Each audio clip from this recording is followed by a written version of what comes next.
Hi guys, ಬಂದ್ರ ಇವತ್ತು ನಾನು ಬಂದಿದ್ದೀನಿ ಒಂದು ಆರ್ ಸ್ಟೋರಿ ಜೊತೆಗೆ. ಇದು ಬಂದ್ಬಿಟ್ಟು ನಮ್ಮ ಕರ್ನಾಟಕದಲ್ಲೇ ನಡೆದಿರೋಂಥದ್ದು, ಶಿವಮೊಗ್ಗ ಜಿಲ್ಲೆಯಲ್ಲಿ.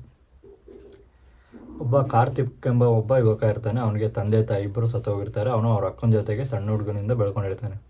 ಅವನ ಏಜ್ ಬಂದ್ಬಿಟ್ಟು 22 ಆಗಿರುತ್ತೆ. ಅವ್ರ ಅಕ್ಕನ 20 ಏಜ್ಗೆ ಮದುವೆ ಮಾಡಿ ಕಳಿಸಿರ್ತಾನೆ. ಆದ್ದರಿಂದ ಮನೇಲಿ ಅವನು ಒಬ್ಬನೇ ಇರ್ತಾನೆ. ಒಂದು ಕಂಪ್ನಿಲಿ ಅವನು ಕೆಲಸಕ್ಕೆ ಹೋಗ್ತಾ ಇರ್ತಾನೆ. ಅವ್ನ ಮನೇಲಿ ಒಬ್ಬನೇ ಇದ್ದ ಕಾರಣ ಅವನು ಅವ್ರ ಹುಡುಗರ ಫ್ರೆಂಡ್ಸ್ ಜೊತೆ ಇಲ್ಲಿ ರೂಮ್ ಮಾಡ್ಕೊಂಡಿರ್ತಾನೆ.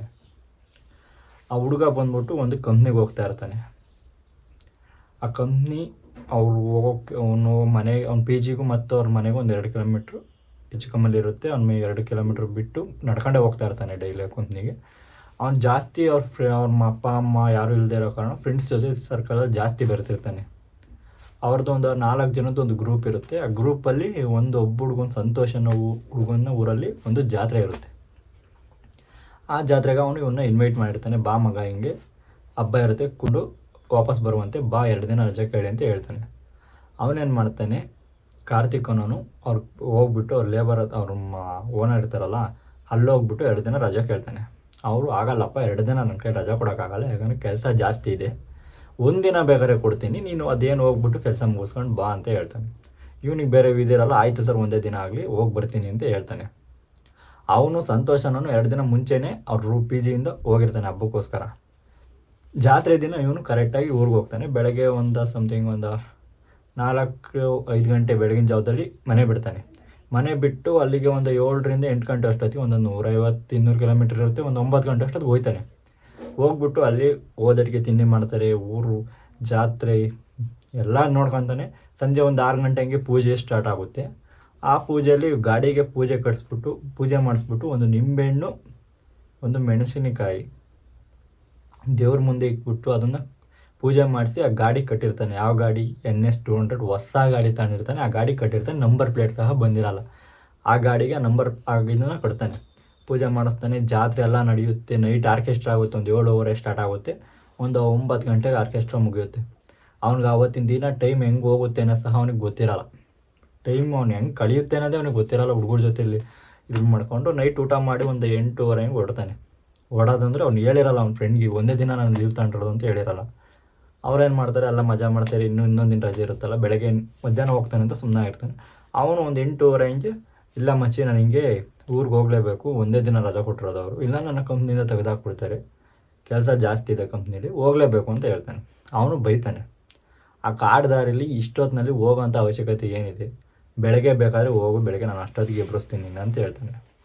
ಅವನೇನು ಹೇಳ್ತಾನೆ, ಇಲ್ಲ ಮಚ್ಚಿ, ನಾನು ಬೆಳಗ್ಗೆಯಿಂದ ಇಲ್ಲಿಂದ ಒಂದು 4-5 ಗಂಟೆಗೆ ಹೊರಟ್ರು ನಾನು 150 ಕಿಲೋಮೀಟ್ರ್ ಜರ್ನಿ ಮಾಡ್ಕೊಂಡು ಹೋಗ್ಬಿಟ್ಟು ಮತ್ತೆ ಅಲ್ಲಿ ಕೆಲಸಕ್ಕೆ ಹೋಗಲ್ಲ, ಟಯರ್ಡ್ ಆಗಿರ್ತೀನಿ, ಆಗಲ್ಲ ಕೆಲಸ ಮಾಡೋಕ್ಕೆ, ನಾನು ಎಷ್ಟೇ ಕಷ್ಟ ಪರವಾಗಿ ಹೋಗ್ತೀನಿ, ಬೇಕಾದ್ರೆ ಹೋಗ್ಬಿಟ್ಟು ನಿನಗೆ ಫೋನ್ ಮಾಡ್ತೀನಿ ಅಂತ ಹೇಳ್ತಾನೆ. ಅವ್ರ ಮನೆ ಎಷ್ಟು ಬೈದರೂ ಕೇಳಲ್ಲ, ಯಾರ ಮಾತು ಕೇಳಲ್ಲ. ಅವ್ನು ಸಂತೋಷ, ಅವ್ನ ಫ್ರೆಂಡ್ಶಿಪ್ ಮೇಲೆ ಸಹ ಹೇಳ್ತಾನೆ, ಇಲ್ಲ ಮಚ್ಚ, ಅದು ಈ ಮ್ಯಾಟ್ರಿಗೆ ತಲುಪಲ್ಲ, ಅದು ಬಾ, ನಾನು ತಲೆಗೆಡಿಸ್ಕೊಬೇಡ, ನಾನು ಕರೆಕ್ಟಾಗಿ ಹೋಗಿ ನಿನಗೆ ಫೋನ್ ಮಾಡ್ತೀನಿ, ಒಂದು 10 ಗಂಟೆ 11 ಗಂಟೆ ಆದರೂ ಪರವಾಗಿಲ್ಲ, ಒಂದು 12 ಗಂಟೆ ಆದರೂ ಪರವಾಗಿಲ್ಲ, ನಿಧಾನಕ್ಕೆ ಹೋಗ್ತೀನಿ, ಹೋಗ್ಬಿಟ್ಟು ನಿನಗೆ ಫೋನ್ ಮಾಡ್ತೀನಿ ಅಂತ ಹೇಳ್ತಾನೆ. ಅವ್ನ ಕುಟುಂಬದಲ್ಲಿ ಬಂದಿರೋರು ಎಲ್ಲ ಬೈತಾರೆ, ಆ ಕಾಡು ರಸ್ತೆ ಸರಿ ಇಲ್ಲ, ಬೇಡ ಇಷ್ಟೊಂದಲ್ಲಿ ಹೋಗುವಂಥದ್ದು ಅಂತ ಹೇಳ್ತಾರೆ. ಆದರೂ ಅವ್ನಿಗೆ ಆ ಗಾಡಿ ಮೇಲಿರೋ ನಂಬಿಕೆ, ಬೆಳಗ್ಗೆ ಕೆಲ್ಸಕ್ಕೆ ಹೋಗ್ಬೇಕು ಅನ್ನೋ ಕುತೂಹಲ ಎಲ್ಲ ಒಂದು ಇದರಿಂದ ಅವ್ನು ಮುಂದಕ್ಕೆ ಮೂವ್ ಆಗಿ, ಇಲ್ಲ ಮಚ್ಚಿ ನಾನು ಹೋಗಲೇಬೇಕು ಅಂತ ಹೇಳ್ಬಿಟ್ಟು ಜಗಳ ಆಡ್ಕೊಂಡು ಫ್ರೆಂಡ್ಸ್ ಹತ್ರ ಆ ಮನೆಯಿಂದ ಹೊರಡ್ತಾನೆ. ಹೊರಟ್ಬಿಟ್ಟು ಅಲ್ಲಿಂದ ಹೊರಡ್ತಾನೆ. ಕೊನೆಗೆ ಅವ್ನ ಫ್ರೆಂಡ್ಸೇ ಬಂದ್ಬಿಟ್ಟು ಕಳಿಸ್ತಾರೆ, ಆಯ್ತು ಮಚ್ಚಿ ಹೋಗ್ಬಿಟ್ಟು ಫೋನ್ ಮಾಡಿ ನನಗೆ ಅಂತ ಹೇಳ್ಬಿಟ್ಟು ಊರಿಂದ ಹೊರಗಡೆ ತನಕ ಅವರೇ ಬರ್ತಾರೆ, ಬಂದು ಗಾಡೀಲಿ ಬಿಟ್ಟು ಹೋಗ್ತಾರೆ. ಆಮೇಲೆ ಇವನು ಒಬ್ಬನೇ ಫುಲ್ ಟ್ಯಾಂಕ್ ಪೆಟ್ರೋಲ್ ಹಾಕ್ಸ್ಕೊಂಡು ಗಾಡೀಲಿ ಹೊಡ್ತಾನೆ. ಅವನೇ ಪೆಟ್ರೋಲ್ ಹಾಕ್ಸ್ತಾನೆ, ಸಂತೋಷನವನು ಫುಲ್ ಟ್ಯಾಂಕ್ ಪೆಟ್ರೋಲ್ ಹಾಕ್ಸ್ಕೊಂಡ್ಬಿಟ್ಟು ಗಾಡಿ ತೆಗಿತಾರೆ, ಹೊರಡ್ತಾನೆ ಅವನು. ಅವ್ರ ಊರು ಬಿಟ್ಟು ಒಂದು 30 ಕಿಲೋಮೀಟ್ರ್ ಮುಂದೆ ಬಂದಿರ್ತಾನೆ. ಕಾಡು ದಾರಿ ಸ್ಟಾರ್ಟ್ ಆಗುತ್ತೆ. ಅಲ್ಲಿಂದ ಮುಂದೆ ಮೂವ್ ಆಗ್ತಾ ಆಲ್ಮೋಸ್ಟ್ ಅಲ್ಲಿ ಒಂದು 11 ಗಂಟೆ ಅಂದ್ಕೊಳ್ಳಿ. ಆ ಟೈಮಲ್ಲಿ ಒಂದು ಕಾಡು ಹತ್ರ ಮುಂದೆ ಬರ್ತಾನೆ, ಕಾಡು ಒಳಗೆ ಹೋಗ್ತಾನೆ. ಒಂದು 2 ಕಿಲೋಮೀಟ್ರ್ ಜರ್ನಿ ಏನಿಲ್ಲ ಅಂದರೆ ಕಾಡೊಳಗೆ ಒಂದು 8ರಿಂದ 9 ಕಿಲೋಮೀಟ್ರ್ ಜರ್ನಿ ಇರುತ್ತೆ. 2 ಕಿಲೋಮೀಟ್ರ್ ಕಾಡೊಳಗೆ ಬರ್ತಾನೆ. ಬಂದಾಗ ಅಲ್ಲಿ ದೂರದಲ್ಲೆಲ್ಲ ಒಂದು ಹುಡುಗಿ ಕೈ ಹಾಕ್ತಾ ಇರೋ ಥರ ಕಾಣಿಸುತ್ತೆ. ಅವನಿಗೆ ಭಯ ಸ್ಟಾರ್ಟ್ ಆಗುತ್ತೆ. ಈ ಟೈಮಲ್ಲಿ ಯಾರು ಅವನು ಹಿಂದೆ ಮುಂದೆ ಸಹ ಒಂದೇ ಒಂದು ಗಾಡಿ ಇರಲ್ಲ. ಯಾರು ಸುತ್ತ ನೋಡಿದ್ರು ಏನು ಬರೇ ಸೌಂಡು, ನೈಟ್ ಸೌಂಡ್ ಗೊತ್ತಿರುತ್ತಲ್ಲ, ಅದಕ್ಕೂ ಏನೋ ಸೌಂಡು, ಹಿಂದೆ ಮುಂದೆ ಏನು ಗಾಡಿ ಇರಲ್ಲ, ಒಂದೇ ಆ ರೋಡಲ್ಲಿ ಗಾಡಿ ಹೋಗ್ತಾರೆ. ಆ ಟೈಮಲ್ಲಿ ಅವನಿಗೆ ಯೋಚನೆ ಸ್ಟಾರ್ಟ್ ಆಗುತ್ತೆ, ಯಾರು ಈ ಟೈಮಲ್ಲಿ ಹಿಂಗೆ ಯಾರು ಓಡಾಡ್ತಾ ಇಲ್ಲ, ಒಂದು ಬಸ್ ಸಹ ಇಲ್ಲ, ಏನಿರ್ಬೋದು ಈ ಹುಡುಗಿ ಈಗ ಅಡ್ಡ ಆಗ್ತಾ ಇದೆಯಲ್ಲ ಗಾಡಿನ ಅಂತ ಅವನಿಗೊಂದು ಭಯ ಸ್ಟಾರ್ಟ್ ಆಗುತ್ತೆ. ಆದರೂ ಒಂದು ಮನುಷ್ಯತ್ವ ಅನ್ನೋದೊಂದು ಇರುತ್ತಲ್ಲ ಒಳಗಡೆ. ಯಾರೋ ಮೋಸ್ಟ್ಲಿ ಬಸ್ ಗೀಸ್ ಮಿಸ್ ಆಗಿರಬೇಕು, ಮೋಸ್ಟ್ಲಿ ನಡ್ಕೊಂಡು ಹೋಗ್ತಾ ಇರಬೇಕು, ಡ್ರಾಪ್ ಕೊಟ್ಬಿಡೋಣ ಇನ್ಯಾಕೆ ನಾನು ಒಬ್ಬನೇ ಹೋಗ್ತಾಯಿದ್ದೀನಿ ಹೆಂಗಿದ್ರು ಅಂತ ಹೋಗಿ ಹತ್ರಕ್ಕೆ ಹೋಗಿ ಗಾಡಿ ನಿಲ್ಲಿಸ್ತಾನೆ. ಅವಳು ಒಂದು ಲಂಬಾಣಿ ಡ್ರೆಸ್ ಹಾಕ್ಕೊಂಡು ಚೆನ್ನಾಗಿರ್ತಾಳೆ ಹುಡುಗಿ.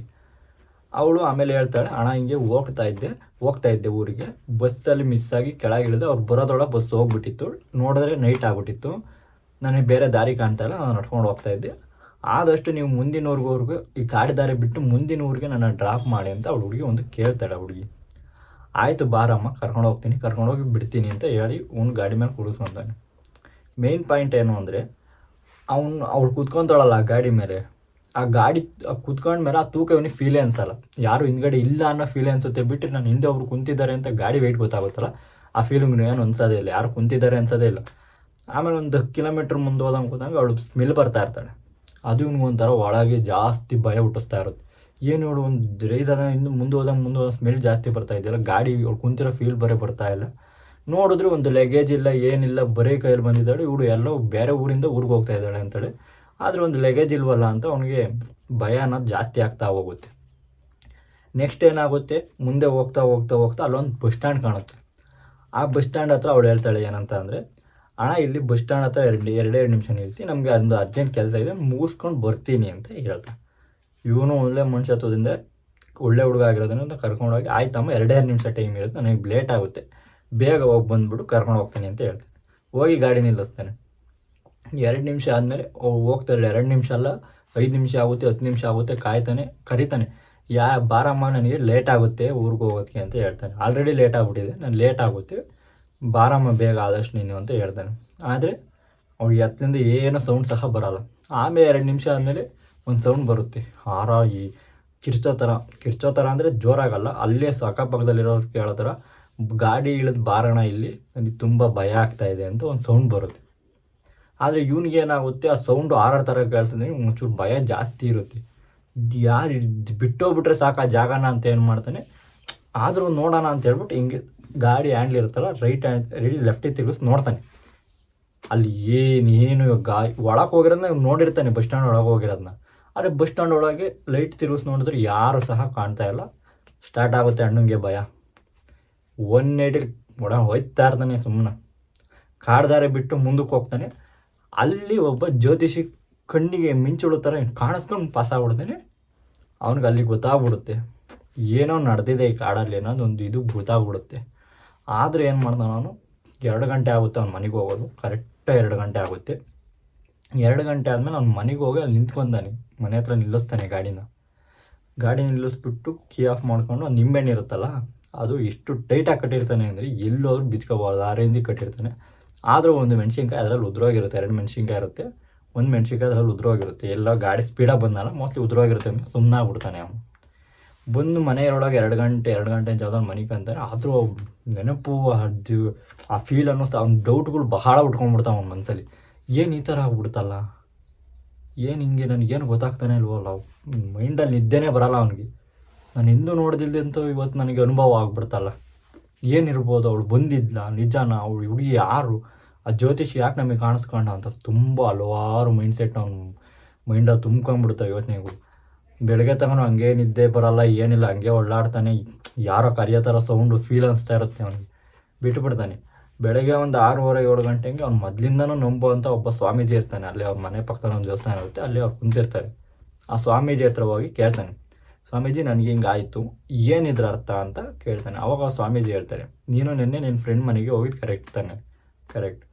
ಅಲ್ಲಿ ನೀನು ಒಂದು ದೇವಿ ದೇವಸ್ಥಾನಕ್ಕೆ ಹೋಗ್ಬಿಟ್ಟು ಪೂಜೆ ಮಾಡ್ತಿದ್ಯಾ, ಆ ಪೂಜೆಯಲ್ಲಿ ನಿಂಬೆಹಣ್ಣು ಮೆಣಸಿನ್ಕಾಯಿನ ಗಾಡಿ ಕಟ್ಟಿದ್ಯಾ, ಕರೆಕ್ಟ್ ತಾನೇ? ಹ್ಞೂ ಸ್ವಾಮೀಜಿ, ನೀವು ಹೇಳಿದ್ದು ಕರೆಕ್ಟ್, ನಾನು ಆ ಥರ ಪೂಜೆ ಮಾಡ್ತಿದ್ದು ಸತ್ಯ, ನಮ್ಮ ನಿಂಬೆಹಣ್ಣು ಸಹ ಗಾಡಿ ತಗೊಂಡು ಕಟ್ಟಿದ್ದು ಸತ್ಯ, ಗಾಡಿ ಇನ್ನೂ ಹೊಸ ಗಾಡಿ ಸ್ವಾಮಿ ಅಂತ ಹೇಳ್ತಾನೆ. ಇವತ್ತು ಆ ಗಾಡಿಯಿಂದ ನಿನ್ನ ಪ್ರಾಣ ಉಳಿದಿದೆ, ಆ ಗಾಡಿ ಪ್ರಾಣ ಉಳಿದಿರೋದೇನಿಂದ ಆ ನಿಂಬೆಹಣ್ಣಿಂದ. ಆ ದೇವಿ ಮಹಿಮೆ ನಿನ್ನ ಮೇಲೆ, ಆ ದೇವಿ ಮಹಿಮೆ ಆ ನಿಂಬೆಹಣ್ಣು ಮೇಲೆ ಇರೋದ್ರಿಂದ ಇವತ್ತು ನೀನು ಇಲ್ಲಿ ವಾಪಸ್ ಬಂದಿದ್ದೀವಿ. ಅಕಸ್ಮಾತ್ ನೀನು ಯಾವುದೇ ಪೂಜೆ ಮಾಡಿಸ್ತಲೇ ದೇವ್ರ ಮೇಲೆ ನಂಬಿಕೆ ಇಲ್ಲ, ಏನೂ ಇಲ್ಲ ಅಂತ ನೀನು ವಾಪಸ್ ಬಂದಿದ್ರೆ, ನೀನು ವಾಪಸ್ ಬರ್ತಾನೆ ಇರಲಿಲ್ಲ ಅಂತ ಸಹ ಹೇಳ್ತಾರೆ. ವಾಪಸ್ ಬಂದಿದ್ರಿ ಅಂತ ಹೇಳಲ್ಲ, ನೀನು ವಾಪಸ್ ಬರ್ತಾನೆ ಇಲ್ಲ ಅಂತ ಅವ್ರು ಹೇಳ್ತಾರೆ. ಅವನಿಗೆ ಏನಾಗುತ್ತೆ ಅಂದರೆ ಭಯ ಸ್ಟಾರ್ಟ್ ಆಗುತ್ತೆ. ಆ ಸ್ವಾಮೀಜಿ ಹೇಳ್ದೆ, ನಾನೇನು ಮಾಡಿದ್ದೆ ಸ್ವಾಮೀಜಿ, ಇವ್ರು ಯಾರು ನನಗೆ ಗೊತ್ತೇ ಇಲ್ಲ, ಏನಾಯಿತು ಕರೆಕ್ಟಾಗಿ ಹೇಳಿ. ನಿಜ ಏನಂದರೆ ಅವಳು ಬಂದಿದ್ದು ಕೈ ಹಾಕಿದ್ದು ನಿಮಗೆ ಹುಡುಗಿ ಅಲ್ವೇ ಅಲ್ಲ, ಅದು ಹಳೇದೊಂದು ಯಾರು ಬಂದರೂ ಸಹ ಒಂದು ಪ್ರಾಣನ ಬಲಿ ತಗೋಬೇಕು ಅಂತ ಕಾಯ್ತಾರೋ ಒಂದು ಆತ್ಮ, ಜೀವ ಅಂತ ಹೇಳಲ್ಲ, ಆತ್ಮ. ಆ ಆತ್ಮ ಹಲವಾರು ದಿನಗಳಿಂದ ಪರದಾಡ್ತಾ ಇದೆ ಒಂದು ಬಲಿಗೋಸ್ಕರ, ಯಾರು ಸಿಗ್ತಾ ಇಲ್ಲ. ನೀನು ಸಿಕ್ಕಿದ್ದೆ, ಆದರೆ ನೀನು ಬಚಾವ ಕಾರಣ ಏನು ಅಂದರೆ ನೀನು ಮಾಡಿದಂಥ ಪೂಜೆ ಅಂತ ಹೇಳ್ತಾನೆ. ಏನು ಸ್ವಾಮೀಜಿ ಪೂಜೆಯಿಂದ ಏನಾಯಿತು ಅಂತ ಅವ್ನಿಗೆ ಕ್ಲಿಯರಿಟಿ ಗೊತ್ತಾಗಲ್ಲ, ಕೇಳ್ದಾನೆ. ಆವಾಗ ಅವ್ರು ಹೇಳ್ತಾರೆ, ನೀನು ಪೂಜೆ ಮಾಡಿಸಿ ನಿಂಬೆಹಣ್ಣು ಕಟ್ಟಿದ್ದಲ್ಲಪ್ಪ ನಿನ್ನ ಗಾಡಿಗೆ, ಆ ದೇವಿ ಮಹಿಮೆ ಇರೋದ್ರಿಂದ ಆ ಗಾಡಿನೂ ಸಹ ಅವಳು ಟಚ್ ಮಾಡೋಕ್ಕಾಗಿಲ್ಲ. ನಿನಗೆ ಅದರಿಂದನೇ ಅವಳು ಕುಂತಿಲ್ಲ ಅನ್ನೋ ಒಂದು ಫೀಲ್ ನಿನ್ನಲ್ಲಿ ಹುಟ್ಟಿದೆ. ಅವಳ ಗಾಡಿನೂ ಸಹ ಟಚ್ ಮಾಡಿಲ್ಲ, ಅವಳು ನಿನ್ನ ಫಾಲೋ ಮಾಡ್ಕೊಂಬಂದಿದ್ದಾಳೆ ಹಿಂದೆ. ಅವು ಕಾಡು ಹತ್ರಕ್ಕೆ ಬಂದಮೇಲೆ ಯಾಕೆ ಅವಳು ಮಧ್ಯದಲ್ಲಿ ಹಿಡ್ಕೊಂಡ್ಬಿಟ್ಲು ಅಂದರೆ, ಒಂದು ನಿಂಬೆಹಣ್ಣು, ಒಂದು ಮೆಣಸಿನ್ಕಾಯಿ ಉದುರುತ್ತಲ್ಲ, ಅದು ಕರೆಕ್ಟಾಗಿ ಬಸ್ ಸ್ಟ್ಯಾಂಡ್ ಮುಂದೆನೇ ಉದುರುತ್ತೆ. ಅದನ್ನು ಬಿಟ್ಟು ಅವ್ಳು ಮುಂದಕ್ಕೆ ಮೂವ್ ಹಾಕಲ್ಲ, ನಿನ್ನ ಫಾಲೋ ಮಾಡೋಕ್ಕಾಗಲ್ಲ. ಅದಕ್ಕೋಸ್ಕರ ಅವಳು ಗಾಡಿ ಅಲ್ಲೇ ನಿಲ್ಲಿಸಿ ಅಂತ ಕೇಳ್ತಾಳೆ. ನಿನ್ನ ಅದೃಷ್ಟ ಚೆನ್ನಾಗಿತ್ತು, ನಿಲ್ಲಿಸಿದ್ಯಾ. ನಿನ್ನ ವಾಪಸ್ ತಿರುಗಿ ನೋಡಿದಾಗ ಅಕಸ್ಮಾತ್ ನೀನೇನಾರು ಗಾಡಿಯಿಂದ ಇಳಿದಿದ್ರೆ ಕೆಳಗೆ, ಆ ಗಾಡಿ ಟಚ್ ನೀನು ಬಿಟ್ಟಿದ್ದೆ ಅಂದರೆ ನೀನು ವಾಪಸ್ ಇಲ್ಲಿ ಬರ್ತಾ ಇರಲಿಲ್ಲ, ನೀನು ಬಲಿ ಆಗೋಗಿರೋದು ಇಷ್ಟೊತ್ತಿಗೆ ಅಂತ ಅವ್ನು ಡೈರೆಕ್ಟಾಗಿ ಹೇಳ್ತಾನೆ ಸ್ವಾಮೀಜಿ. ಅವನಿಗೆ ಇದ್ದಿದ್ದು ಭಯ ಸ್ಟಾರ್ಟ್ ಆಗುತ್ತೆ ಅವಾಗ. ನಿಜವಾಗ್ಲೂ ಈ ಥರ ನಡೆದಿದ್ದೀಯ, ಅವನೇನು ದೆವ್ವ ಏನೂ ನಂಬ್ತಾ ಇರಲಿಲ್ಲ. ಆದರೂ ಅದೊಂದು ಅನುಭವ ಅವನ ಜೀವನದಲ್ಲಿ ಆಗ್ಬಿಡುತ್ತೆ ಆ ಥರ. ಆವಾಗ ಅವನೇನು ಮಾಡ್ತಾನೆ ಅಂದರೆ, ಆಯಿತು ಬಿಡು ಸ್ವಾಮೀಜಿ, ನನ್ನಿಂದ ಏನೂ ತಪ್ಪಾಗಿಲ್ಲ ತಾನೆ, ನಾನೇನೋ ಅವಳಿಗೇನು ಮಾಡಿಲ್ವಲ್ಲ ಆ ಥರ ಅಂತ ಅವ್ನಿಗೆ ಡೌಟ್ ಇರುತ್ತೆ. ನಾನೇನೋ ಮಾಡಿದ್ನ ಅವಳಿಗೆ, ಅವಳು ಯಾಕೆ ನನ್ನೇ ಇಟ್ಕೊಂಡ್ಳು? ಇಲ್ಲಪ್ಪ, ನಿಂದು ಅಂತ ಏನಲ್ಲ, ಯಾರಾದರೂ ಅಷ್ಟೇ, ಅವ್ಳು ಭಾಳ ದಿನದಿಂದ ಕಾಯ್ತಾ ಇದ್ದಾಳೆ ಅಲ್ಲಿ, ನೆಕ್ಸ್ಟ್ ಟೈಮ್ ನೀನು ಹೋಗ್ಬೇಕಾದ್ರೆ ನೈಟ್ ಹೊತ್ತು ಹೋಗಬೇಡ ಅಂತ ಹೇಳ್ತಾನೆ. ಆಯಿತು ಸ್ವಾಮೀಜಿ ಅಂತ ಆ ನಿಂಬೆಹಣ್ಣು ಅದು ಮೆಣಸಿನ್ಕಾಯಿ ಉದುರೋಗಿದೆಯಲ್ಲ, ಆ ಮೆಣಸಿನ್ಕಾಯಿ ಬೇಕಾದ್ರೆ ನೀನು ಹೋಗಿ ಗಾಡಿ ತಗೊಂಡೋಗಿ ನೋಡ್ಕೊಂಬರೋಗ ಆ ಮೆಣಸಿನ್ಕಾಯಿ ಅಲ್ಲೇ ಇದೆ. ನೀನು ಇನ್ನೂ 10 ವರ್ಷ ಹೋದರೂ ಆ ಮೆಣಸಿನ್ಕಾಯಿ ಅಲ್ಲೇ ಇರುತ್ತೆ. ಆ ರೋಡ್ ಬಿಟ್ಟು ಕೆಳಗೆ ಬಿದ್ದಿರ್ಬೋದು, ಬಿಟ್ಟರೆ ಅದು ಒಣಗಲ್ಲ, ಅದು ಹಸಿನೇ ಇರುತ್ತೆ. ಅವಳಿಂದ ಆ ಆತ್ಮ ಜೀವಂತವಾಗಿ ಹೋಗುತ್ತೆ, ಅವತ್ತು ಮಾತ್ರ ಆ ಮೆಣಸಿನ್ಕಾಯಿ ಒಣಗುತ್ತೆ ಅಂತ ಕರೆಕ್ಟಾಗಿ ಸ್ವಾಮೀಜಿ ಹೇಳ್ತಾರೆ. ಅವ್ನು ಇನ್ನೊಂದು ದಿನ ಅದನ್ನು ಚೆಕ್ ಮಾಡಬೇಕು ಅಂತಲೇ ಸಹ ಸ್ವಾಮೀಜಿ ಕೈ ಮುಗಿದ್ಬಿಟ್ಟು ಆಯಿತು ಅಂತ ಹೇಳ್ಬಿಟ್ಟು ಅವ್ರದ್ದೇನು ಫೀಸ್ ಇರುತ್ತೋ ಫೀಸ್ ಕೊಟ್ಬಿಟ್ಟು ಹೊಡ್ತಾನೆ. ನೋಡ್ಕೊಂಬರ್ಬೇಕು, ಕೆಲಸಕ್ಕೆ ಹೋಗ್ತಾನೆ. ನೆಕ್ಸ್ಟ್ ಭಾನುವಾರ ಲೀವ್ ಸಿಗುತ್ತೆ, ಅವತ್ತು ನೋಡ್ಕೊಂಬರ್ಬೇಕು ಅಂತಾನೆ. ಆ ರೋಡಲ್ಲೇ ಮಧ್ಯಾಹ್ನ ಟೈಮಲ್ಲಿ ಹೋಗ್ತಾನೆ, ಅಂದರೆ ನೈಟ್ ಹೊತ್ತು ಹೋಗಲ್ಲ, ಮಧ್ಯಾಹ್ನ ಟೈಮಲ್ಲೇ ಹೋಗ್ತಾನೆ. ಆ ಮೆಣಸಿನ್ಕಾಯಿ ಆ ರೋಡ್ ಪಕ್ಕದಲ್ಲಿ ಎಲ್ಲಿ ಅವ್ನು ಗಾಡಿ ನಿಲ್ಸಿದ್ನೋ ಅಲ್ಲೇ ಬಿದ್ದಿರುತ್ತೆ. ಅಷ್ಟು ಗಾಡಿ ಏನೇ ಓಡಾಡಿದ್ರು ಗಾಡಿಗೆ ಸಹ ಸಿಕ್ಕಿರಲ್ಲ ಆ ಮೆಣಸಿನ್ಕಾಯಿ. ಅದು ಮೆಣಸಿನ್ಕಾಯಿ ಅಲ್ಲೇ ಬಿದ್ದಿರುತ್ತೆ. ನೋಡ್ಕೊಂತಾನೆ ಮತ್ತೆ ಹೋಗ್ಬಿಟ್ಟು ಅವ್ರ ಫ್ರೆಂಡ್ ಮನೇಲಿ ಇದೇನು ಮ್ಯಾಟ್ರ್ ಹೇಳೋಕೆ ಹೋಗಲ್ಲ, ಮಾತಾಡ್ಸ್ಕೊಂಡು ವಾಪಸ್ ಬಂದುಬಿಟ್ಟು ಮತ್ತೆ ಸ್ವಾಮೀಜಿ ಹತ್ರ ಒಂದು ದಾರ ಕಟ್ಟಿಸ್ಕೊಂಡ್ಬಿಡ್ತಾನೆ, ಪೂಜೆ ಮಾಡಿಸಿ. ಅಲ್ಲಿ ಕ್ಲಿಯರ್ ಆಗುತ್ತೆ ಅವನು. ಇದರಿಂದ ನಮಗೆ ರಿಯಲ್ ಫ್ಯಾಕ್ಟ್ ಏನು ತಿಳಿಯೋದು ಅಂದರೆ, ಒಬ್ಬೊಬ್ಬರು ಇರ್ತಾರೆ ದೇವ್ರನ್ನೂ ನಂಬಲ್ಲ, ದೆವ್ವನೂ ನಂಬಲ್ಲ. ಅವ್ನಿಗೆ ಆ 2 ಅನುಭವನೂ ಆಯಿತು. ದೇವ್ರಿಗೆ ಪೂಜೆ ಮಾಡ್ತಿದ್ದ ಅವ್ನು ಬದುಕಂಡ, ದೇವ್ರಿಗೆ ಪೂಜೆ ಮಾಡ್ತಿದ್ದ ಅವ್ನಿಗೆ ದೆವ್ವದ ಅನುಭವ ಸಹ ಆಯಿತು. ಅದರಿಂದನೇ ಹೇಳೋದು, ನಾವು ಯಾವ್ದು ನಮ್ಮ ನಂಬಿಕೆ ಮೇಲೆ ನಾವು ನಿಂತಿರ್ತೀವೋ ಆ ನಂಬಿಕೆ ನಮಗೆ ಸತ್ಯವಾಗೇ ಕಾಣುತ್ತೆ. ಸರಿನಾ? ಕೊನೆಗೆ ಅವನು ಅಲ್ಲಿಂದ ಬಂದುಬಿಟ್ಟು ಆ ಯೋಚನೆ ಎಲ್ಲ ಬಿಟ್ಬಿಟ್ಟು ಮತ್ತೆ ಅವ್ನ ಕೆಲಸಕ್ಕೆ ಜಾಯ್ನ್ ಆಗ್ತಾನೆ. ಅದು ಮರ್ತು ಬಿಡ್ತಾನೆ, ಅದು ಮುಗಿದೋಗ್ಬಿಡುತ್ತೆ. ಅವ್ರ ಫ್ರೆಂಡ್ಗೂ ಸಹ ಇವತ್ತಿಗೂ ಸಹ ಅವ್ನು ಹೇಳಿಲ್ಲ. ಇವತ್ತಿಗೂ ಸಹ ಹುಡುಗ ಇದ್ದಾನೆ. ಇದು ಪ್ರೆಸೆಂಟ್ 2021-22ರಲ್ಲಿ ನಡೆದಿರೋ ಅಂಥದ್ದೊಂದು ಮ್ಯಾಟ್ರಿ, ಶಿವಮೊಗ್ಗದ ಹತ್ರ. ನೀವು ನೈಟ್ ಹೊತ್ತು ಜಾಸ್ತಿ ಯಾರು ರೈಡ್ ಮಾಡ್ತಾಯಿದ್ದೀರ, ರೈಡ್ ಮಾಡೋಕೆ ಹೋಗಬೇಡಿ. ಇಂಥ ಜಾಗದಲ್ಲಿ ಅಪಾಯ ಇದೆ ಅಂದರೆ ಅಲ್ಲಿ ನಿಮ್ಮ ಗುರು ಹಿರಿಯರು ಹೇಳಿದ್ನ ಒಂದು ಸ್ವಲ್ಪ ಕೇಳಿ, ಆ ಜಾಗದಲ್ಲಿ ಹೋಗಬೇಡಿ ಅಂದರೆ ಆ ಜಾಗದಲ್ಲಿ ನಿಜವಾಗ್ಲೂ ಹೋಗಬೇಡಿ. ಅನುಭವ ಇಲ್ದಲೇ ಯಾರೂ ಮಾತಾಡಲ್ಲ. ಕರೆಕ್ಟ್ ತಾನೆ? ಸರಿ ಗಾಯ್ಸ್, ಬಾಯ್.